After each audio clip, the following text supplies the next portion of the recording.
Hello everyone, welcome to our security update where we frequently address the latest security issues in Africa. Here are the notable stories making headlines this week. Somalia's Bulani state accuses President Hassan Sheikh of inter-clan fighting in Mudug. Ethiopian embassy in Khartoum attacked with heavy weapons. ATMIS troop contributors endorsed Somalia's request to delay drawdown. Burkina Faso military have ruled out election until security is stable.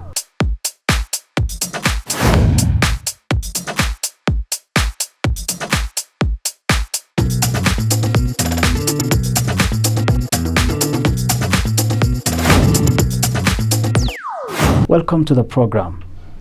Somalia's Puntland State Planning Minister Mohamed Said Farole has made serious allegations against President Hassan Sheikh Mohamud. Minister Farole took to Twitter to accuse President Hassan of involvement in deadly inter-clan fighting in the Mudug region. Somalia's Puntland State Planning Minister Mohamed Said Farole has made serious allegations against President Hassan Sheikh Mohamud. Minister Farole took to Twitter to accuse President Hassan of involving in deadly inter-clan fighting in the Mudug region. According to Minister Farole, such this clash between two clan militias from Galmudug and Puntland indicates the beginning of a third war in the Galkayo involving the Puntland and Galmudug regional states. The conflict which erupted in Galdogo district of the Mudug region resulted in the loss of nearly 10 lives, with more than 10 others sustaining injuries. The dispute originated from a conflict over grazing land in the area. As of now, President Hassan Sheikh Mohamud has not issued any comment regarding the accusations leveled against him by the Puntland state. The situation remains tense, and authorities are monitoring the situation closely. Troop contributors for the African Union Transition Mission to Somalia have backed Mogadishu's request to delay a drawdown program by 3 months, indicating there could be security lapses in the war on terror. Troop contributors for the African Union Transition Mission to Somalia have backed Mogadishu's request to delay a drawdown program by 3 months, indicating there could be security lapses in the war on terror. The 5 troop contributors to the AU mission told the UN Security Council that they were in strong support of technical pause of the drawdown because they agree with Somalia that the country needs time to address certain security gaps, including pooling enough personnel to take over security responsibilities. One of the gaps identified in a joint African Union Somalia technical report was Somalia's current inability to guard residential areas near forward operating bases to be relinquished by ATMIS.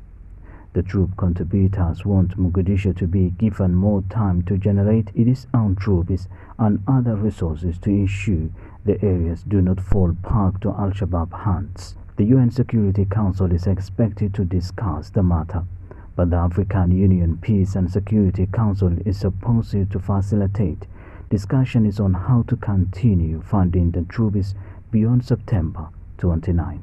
ATMIS, initially known as the African Union Mission in Somalia, had 21,000 troops but has been drawing down the numbers under a program agreed on last year in April. The mission is supposed to leave entirely by December 2024.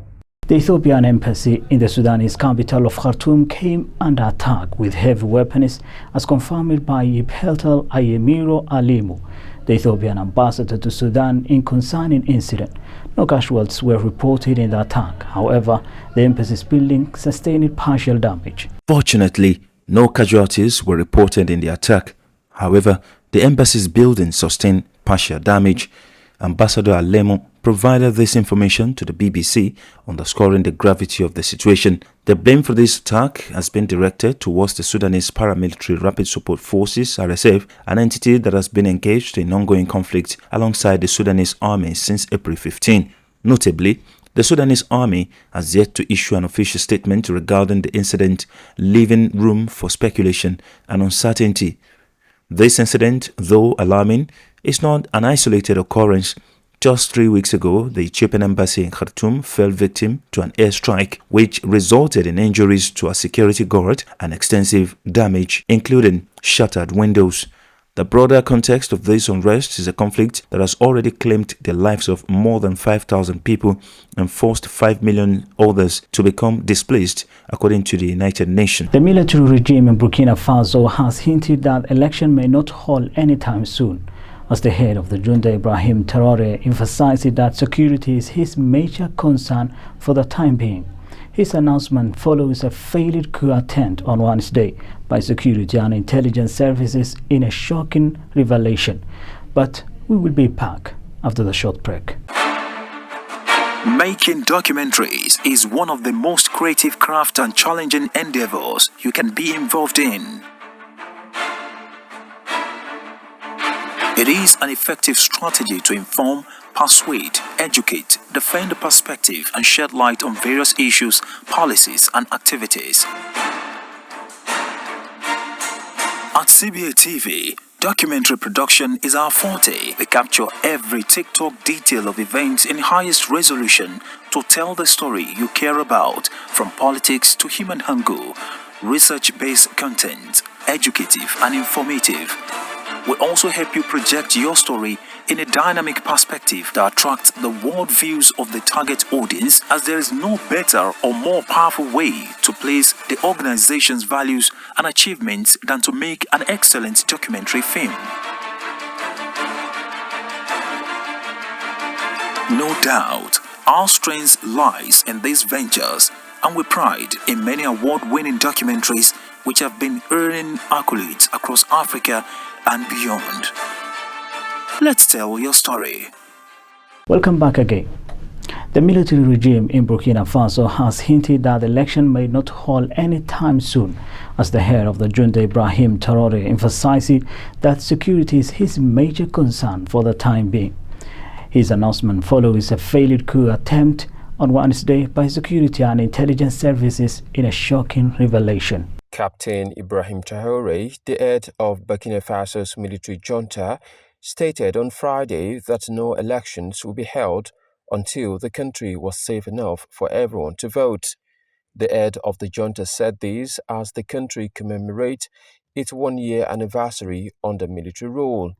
Hundreds of supporters of the military junta also gathered in Ouagadougou, the capital, on Friday to celebrate the first anniversary of the coup that brought the interim president to power. While speaking with reporters in comment broadcast on national television, the interim leader said election is not a priority, while emphasizing that security is the main focus of his administration. The military leader said he was working on a partial change to Burkina Faso's constitution. He stressed that the current constitution reflects the opinion of a handful of enlightened people and not that of the popular masses. On the state of the country's security, he said the army has recorded several achievements as part of efforts to keep the country safe. Earlier in the week, the junta announced it had thwarted a military coup attempt by security and intelligence services in a shocking revelation. The head of the military regime vowed to lead the transitional government safely despite adversity and various maneuvers to stop the march towards assumed sovereignty. Kamil Sadiq, CBA TV. The Somalia Intelligence and Security Agency captured a suspected arms smuggler linked to the Al-Shabaab.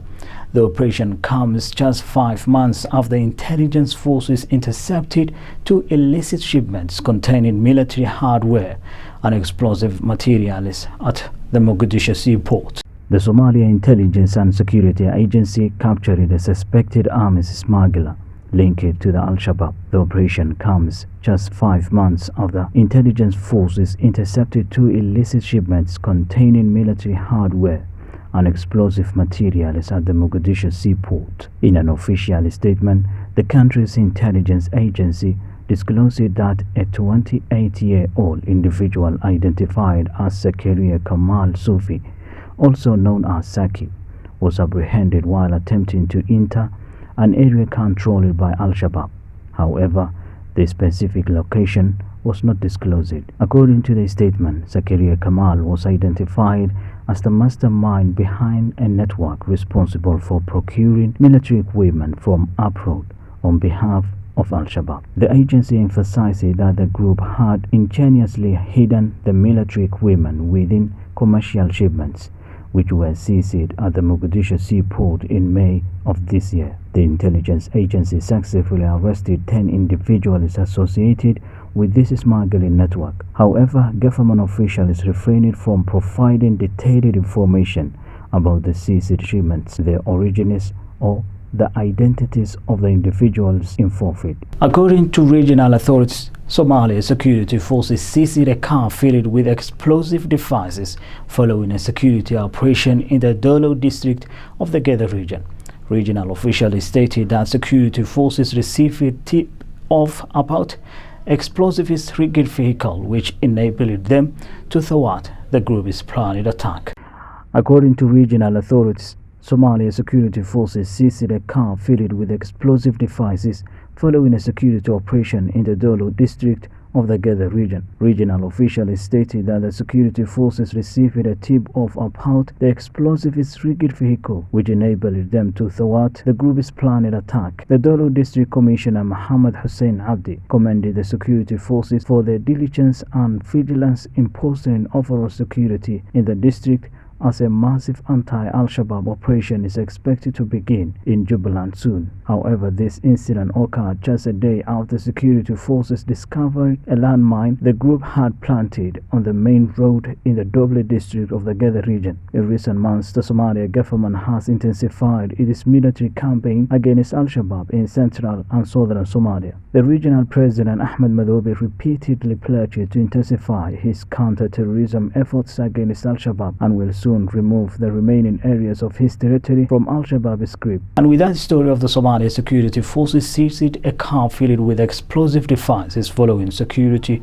operation in the Dolo district of the Geda region, we'll wrap up our program for this time. Thanks for watching. My name is Hamse Daabjeerin.